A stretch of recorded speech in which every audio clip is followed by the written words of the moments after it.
Okay, so is it better to buy Bitcoin directly or buy into these new spot Bitcoin ETFs? It's exactly what we're talking about in this video.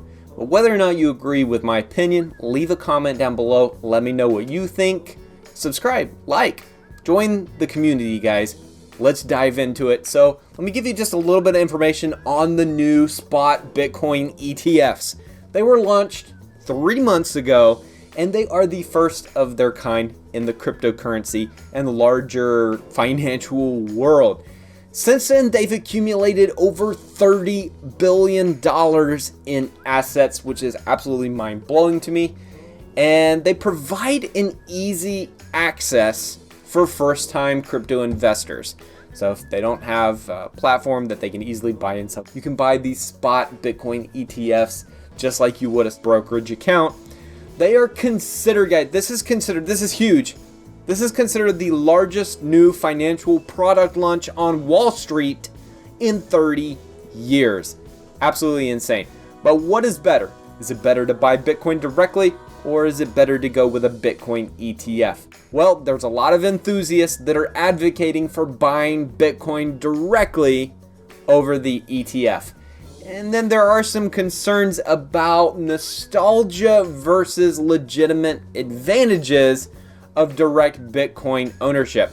People are saying the only reason that people are wanting to buy Bitcoin more nostalgic to own actual new Bitcoin ETF, like, you know, these old school guys that were new to crypto are you know, the old school people that defined crypto, like the hodlers, you know what I'm talking about. But really, is it better to buy an ETF or is it better to buy Bitcoin? Well, let's take a look at the performance and some of the tracking of these Bitcoin ETFs. There was some initial skepticism about the ETF's ability to track Bitcoin prices accurately due to Bitcoin's global 24/7 trading and its extreme volatility.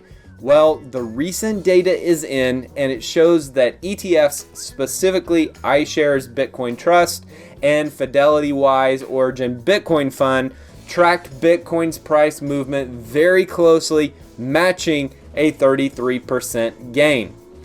Now, we do have to understand, if we're going to really be able to the difference between buying Bitcoin through ETFs. All right, so get this. Buying a Bitcoin ETF equates to buying exposure to Bitcoin's price, not the actual Bitcoin.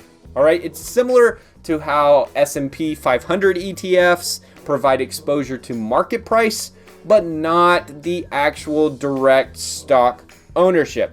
Now, what are the implications for usage? Well, you can't use your Bitcoin because you Bitcoin. You can't use Bitcoin for purchases. I mean, Bitcoin was created as currency. It's meant to be used like a currency, but you can't use it as a currency if you have an ETF. So it's more like a stock at that point, or a standard ETF. Now, there are some concerns over ownership control. Cryptographic keys, which signify actual ownership of Bitcoin, are held by the ETF issuers. You don't own the Bitcoin. If you buy the ETFs, you don't own the Bitcoin, and that's huge for a lot of people. And it limits your control over the asset in scenarios of regulatory change. So we're still in the crypto Wild West, guys, and it's still, in my opinion, important to have complete control of your asset. Now, Robert Kiyosaki wrote Rich Dad, Poor Dad. He's on the same page. He supports buying Bitcoin directly over ETFs, emphasizing asset ownership for wealth accumulation. Love this guy and 100% agree with him that buying Bitcoin's best, guys. Now, you might disagree. Again, hit me up in the comments, but there, I said it. Bitcoin is better than a Bitcoin ETF. Bitcoin can't even talk. Bitcoin ETFs, though, are beneficial for new crypto investors because of how simple they are, the abstraction from technical complexities. However, I do have to advise that owning a Bitcoin ETF is not equivalent to owning Bitcoin itself, which actually could be crucial in the long term. But anyway, guys, thanks for watching. Appreciate y'all. Remember to like, subscribe, and catch y'all in the next video.